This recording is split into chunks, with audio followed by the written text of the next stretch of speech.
So you might have seen this keyboard a few times before. It was made in limited numbers out of stainless steel. And this is the AEK64. There was one of these in episode 6, I think. Anyway, I'll put a little eye thing at the top of the screen for that. But yeah, this showed up in the stainless steel version, and it is amazing. And so now this is the slightly more affordable.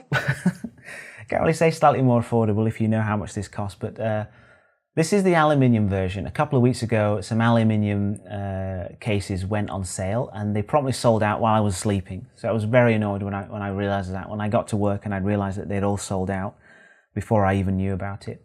But I did manage to get a B stock AEK64, and here it is. So these are not cheap, and even the B and C stocks were not that heavily discounted. I can't really complain because, I mean, making these things, I can't imagine the outlay that Clueboard, Scully Days must have made to get these made, and they are absolutely beautiful. So, and you know, he does a lot of good stuff, so I have no problem supporting him in that way, that little way that I can. So anyway, I got my hands on a B stock, and it's such a beautiful design, and it's kind of paying homage to the classic Apple extended keyboard with that graceful swoop up towards the back.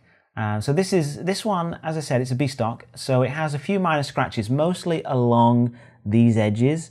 I can imagine that you know, they moved around from one factory to the other, as they do wherever they're made. They get made and then they sit somewhere before they go and get anodized, perhaps in a completely different factory. And you know, these things can happen if a lot of care is not taken, and that's what happened with this one. But I'm not one of those people that obsesses over every little thing, and I'm very happy that I actually got my hands on one. So this is a B stock one. It's got a few dings. I'm okay with that. I've had an Alps 64 PCB, Hasu's Alps 64 PCB, sitting around in a drawer somewhere for, it must be 2 years, must be about 2 years. And finding AEK2 keycaps isn't hard at all here. They're everywhere. That's no problem. The thing that's holding me back is the switches.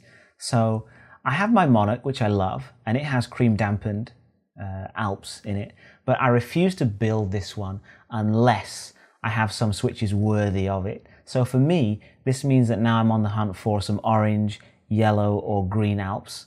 So while I don't mind those cream dampened Alps I have on my Monarch, I really want this keyboard to be special. It needs to be special. So this is probably going to be a long-term project while I wait for some nice switches to pop up here for a reasonable price. I mean, I take any popping up, and to be honest with you, I'm searching Yahoo auctions fairly regularly without any luck, so I have to just play the waiting game really until some suitable switches come up. So this could likely end up being my most expensive board when I actually get to building it, but I hope I can get some switches for a non-silly price. I'm not going to pay a silly price for Alp switches anyway, but I just hope I can find them soon. So expect a build video for this in the distant future.